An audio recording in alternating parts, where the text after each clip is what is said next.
Hi, my name is Tracyetta. Today we're going to talk about day in life as a creative high achiever with Erin Litzke. Woo! Let's go!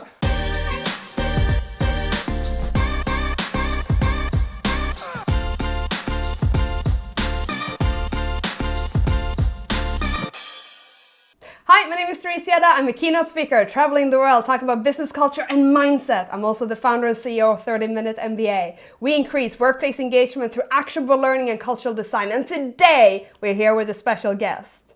Erin Litzke. He's a music producer, video creator, high achiever, creative high achiever actually, and a little bit of everything. Well, so it seems, yeah. Yes. Thanks for having me. Well, yeah, we're very excited to have you. And we're going to talk about day in life. Yeah, wow. Yes. Excited. Let's talk about the day I live every day. Yes. So what does a typical night look like for you? I have sort of the benefit, if that's the right word to use, of like having different types of days. Great. I spend most of my time in the studio, which is also my office. But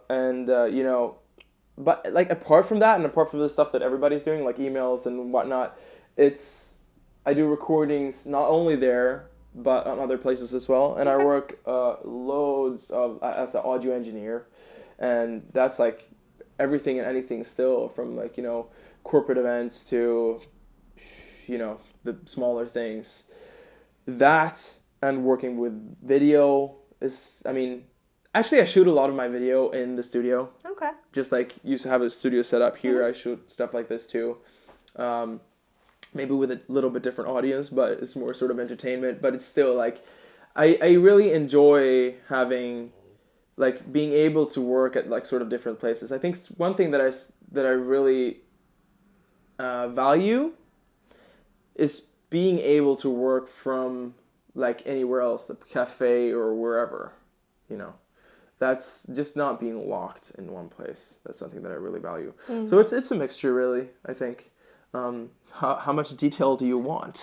Well, as much as you can give us, but it sounds like you love working where and when you are creative and seeking out creative places outside the studio. Yeah.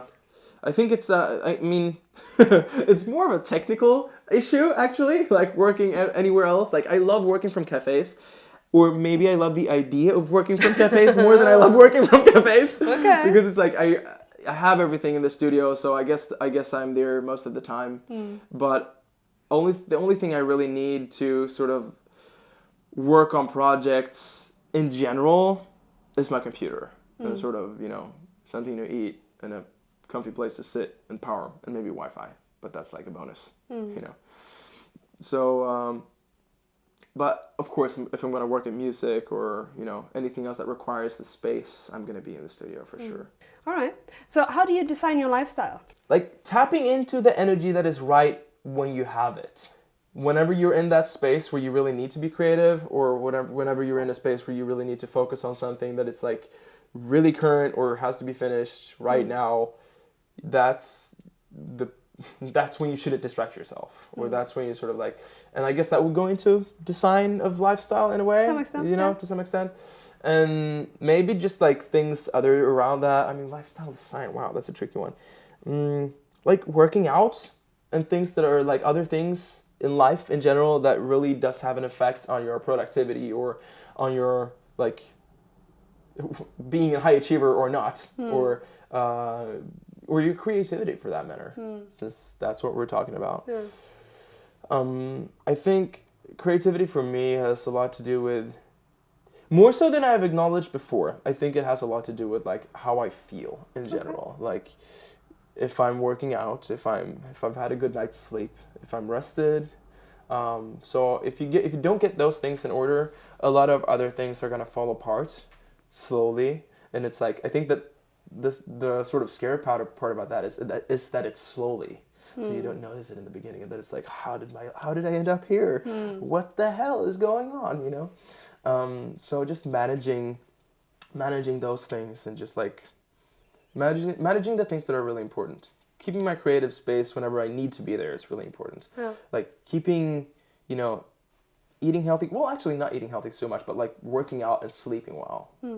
Those are two things Yeah. that I think would fall into the category of like designing my life, you know? But I think you said something really important there, that it's usually a slippery slope, and we don't necessarily caught it in the moment it happens. And then you find yourself not really excited about what you're working on suddenly, or you feel more tired than normal, then you don't really understand why. And it's usually some of those small things in the day-to-day. How you start your day. Do you have a morning routine? Yeah. Do you invest in yourself first, or you just dive right into it? Do you have some time during the day to be creative, to work on your most important goals and projects? Yeah. And although I love scheduling, and that really sounds like, I mean, that sounds awesome to me. When you say those things, I'm like, yes, that sounds like a schedule to me. I could live that. I don't really live my life that way. I actually don't. And I like, I just sort of feel like I have to, like, tackle things as they come, in a way. And keep the routine to a bare minimum, almost.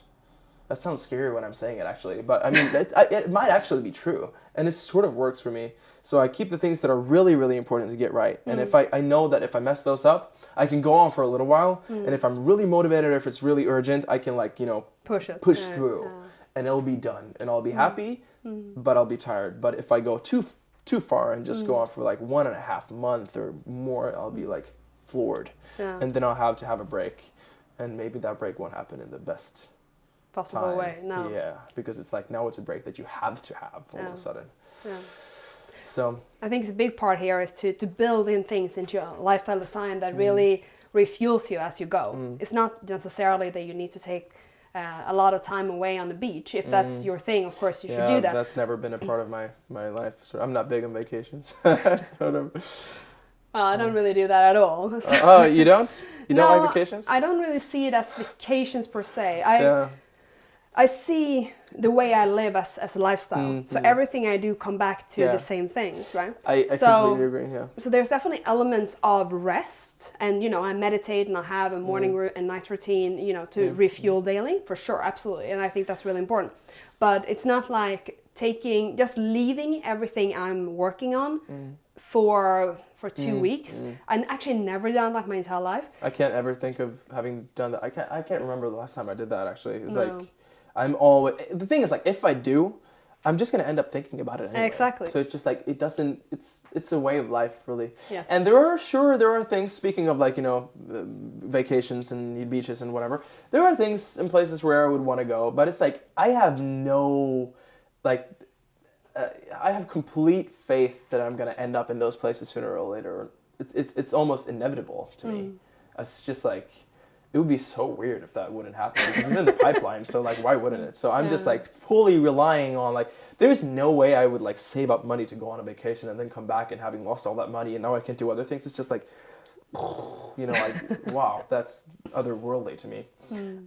But I mean, yeah, I guess that's the way of, you choose how you want to live, and I know it's very sort of Western to live this kind of way, where you have vacations, and, you know, it's not really in the Asian culture that much, as far as I'm concerned. And I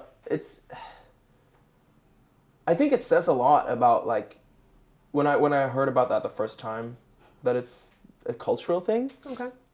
That sort of opened my eyes to sort of, why would you need, like, what's Sundays good for? What the hell? Like, what's wrong with those? Well, I could work that day too, you know? Yes, exactly. So it's like, yeah, I can tell you agree. So, absolutely, not only me, people behind the camera too. Everybody's agreeing. So, but then again, you have to love what you're doing, and sort of like, that all goes into, like, creating the lifestyle you want, or what you said, like, designing your lifestyle, I guess, or your way of life. And it's a process. It's a real process, but it's worth figuring out for sure. I think trying, like, it's a fair bit of trial and error in that kind of stuff. I've definitely tried to schedule, like, every, like, toilet break in the entire day. Like, I literally done these kind of things. Like, crazy meticulous. Like, 4 minutes here, almost, like, diseased to a point where I couldn't, like, oh my gosh, I can't even speak about it because it's so crazy. But it works for me sometimes, actually. Okay. But I feel like I'm on a much better like track now. So yeah, just definitely trial and error is like, it helps. Just trying out a lot of different things. But let's just dive into the scheduling aspect as well. So you went from scheduling every 4 minutes or so down to, and you still schedule a lot. And scheduling, of course, can be a really powerful tool for high achievers to get hold of their time and protect their time and work in line with their body clock. Actually, we have a video on body clock and how to live in line with that one. We're going to link that down below. But in regards to scheduling, so how do you schedule today? Ooh, today, for example, well, let's take today as an example. I think I had a couple of things scheduled today. I have one other meeting after this regarding our upcoming release. That is, well, let's talk about that later. Let's talk about that later. And it's this, and then I had a morning meeting, and those are the only things I really had scheduled. And then there's a bunch of other stuff I had to do in between, but I keep those in lists. Like almost all the time, unless it's something that is like crazy urgent and it has to be done like literally right now or everything will collapse. So I keep the most necessary things in a schedule for sure. Okay. It's very like getting things done. We talked about that before too. So yeah. So meetings, important deadlines, things that needs to happen right now. That's stuff you schedule. Yep, so you left the 4-minute break scheduling? Yeah. Yes, I did. I schedule like ballpark ideas of where I want to be in terms of projects, schedule deadlines, and then like, chunks in between. So it's like, this would be a great time to, have the song mastered. This would be a great time to have the production finished. And, Very cool. So, and I know sort of like, I keep that also, those are the things I try to keep in my head as well. I never ever keep anything in my head. Don't like, as soon as somebody tells me something, I'm like, whoa, just stop. Send me an email. I was like, if it doesn't exist in my inbox, it doesn't exist in real life. So, or in my schedule. So, and that is really, really true for me. Okay. So, side note there, but yeah, that's how I live my life, really. I try to keep my mind as clutter-free as possible. Great insight. Yeah. I think that, so yeah, that's what I keep the schedule for. Mostly those kind of things, sort of like, deadlines and then the minor deadlines, so to speak. I don't know if there's a word for that. Milestones, yeah. But mostly those kind of things and meetings. Okay, very cool.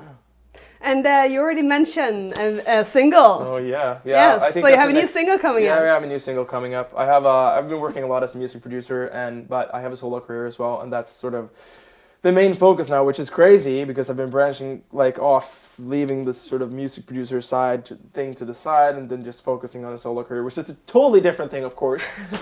But yeah, it's me and another producer artist. His name is Malo.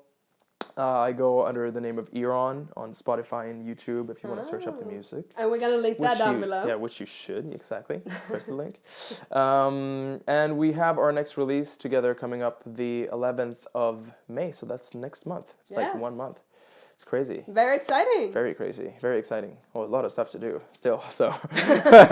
No pressure there. No pressure there. Yeah, yeah, we can't wait to hear that song. Well, that's exciting. That's super exciting. And what's the name? Oh, sorry. Nothing Short of Love is the title. So keep that in mind.